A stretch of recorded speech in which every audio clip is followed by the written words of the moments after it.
নমস্কার বন্ধুরা, আমার নতুন চ্যানেলে আপনাদের সকলকে স্বাগত। আজকে আমি শেয়ার করতে চলেছি একটি মজাদার স্ন্যাক্সের রেসিপি, লোটে মাছের ফ্রাই। লোটে মাছের ফ্রাই বানানোর জন্য আমি এখানে নিয়েছি 250 গ্রাম মতো লোটে মাছ। মাছগুলোকে আমি ভালো করে কেটে পরিষ্কার করে রেখেছি। এছাড়াও আমি নিয়েছি ধনেপাতা বাটা, কাঁচা লঙ্কা বাটা, আদা রসুন পেস্ট এবং লেবুর রস।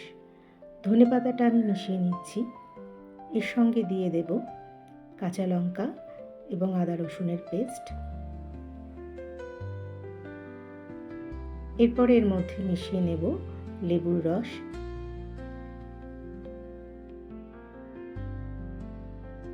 মাছগুলোকে ভালো করে ম্যারিনেট করে কিছুক্ষণের জন্য রেখে দেব।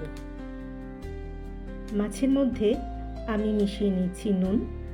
আপনারা স্বাদ মতো আপনাদের প্রয়োজন অনুযায়ী নুন মিশিয়ে নেবেন। মাছটাকে আমি 1 ঘন্টা মতো ম্যারিনেট করে রেখে দেব।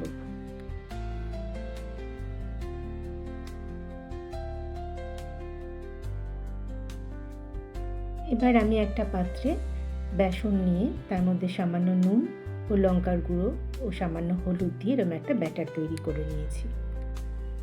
কড়াইতে তেল গরম হয়ে গেলে আমি ব্যাটারে ডুবিয়ে একে একে মাছগুলো ছেড়ে দিচ্ছি।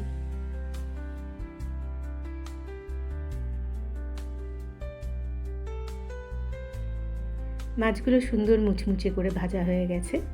মাছগুলোকে আমি এখানে প্লেটে তুলে নিয়েছি এবং এর সঙ্গে কাসুন্দি দিয়ে গরম গরম পরিবেশন করলে জমে যাবে সন্ধ্যের স্ন্যাক্সটা।